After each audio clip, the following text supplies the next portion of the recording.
ചരിത്രത്തിൽ ആദ്യമായി കോഴിക്കോട്ടെ ജില്ലാ പഞ്ചായത്തിന്റെ അധ്യക്ഷ പദവി ഉൾപ്പെടെ ഐക്യജനാധിപത്യ മുന്നണി വിജയിച്ചു കഴിഞ്ഞൊരു തെരഞ്ഞെടുപ്പിൽ 550-ലധികം ഗ്രാമപഞ്ചായത്തുകളിൽ ജനാധിപത്യ മുന്നണി വിജയിച്ചൊരു തെരഞ്ഞെടുപ്പിൽ 80-ലധികം ബ്ലോക്ക് പഞ്ചായത്തുകളിൽ UDF വിജയിച്ചൊരു തെരഞ്ഞെടുപ്പിനൊടുവിൽ 50-ലധികം മുനിസിപ്പാലിറ്റികളിൽ UDF വിജയിച്ചൊരു തെരഞ്ഞെടുപ്പിനൊടുവിൽ 7 ജില്ലാ പഞ്ചായത്തുകളിൽ ഐക്യജനാധിപത്യ മുന്നണി നേടിയൊരു തെരഞ്ഞെടുപ്പിനൊടുവിൽ കേരളത്തിലെ 6 കോർപ്പറേഷനിൽ 4-ഉം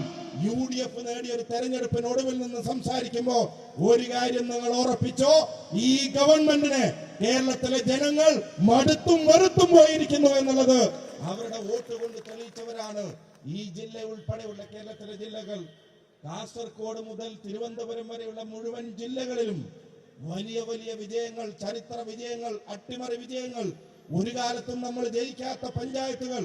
ഒരു കാലത്തും നമ്മൾ ജയിക്കാത്ത സീറ്റുകൾ, ഒരു കാലത്തും നമ്മൾ ജയിക്കാത്ത കോഴിക്കോട്ടെ ജില്ലാ പഞ്ചായത്ത് ഉൾപ്പെടെ, എന്തിനധികം പറയുന്നു കോഴിക്കോട്ടെ കോർപ്പറേഷൻ പോലും 100-100 വോട്ടിന് അടുത്തെത്തുന്നവരെ BJPയെ കണ്ണയച്ച് സഹായിച്ച്, കൈയയച്ച് സഹായിച്ച് കൂടെ നിർത്തിയില്ലായിരുന്നെങ്കിൽ, CPM കൂടെ നിർത്തിയില്ലായിരുന്നെങ്കിൽ അതും മാറ്റിമറിക്കപ്പെടുമായിരുന്നു, റിസൾട്ട് ഇവിടെ സാധ്യമാകുമായിരുന്നു.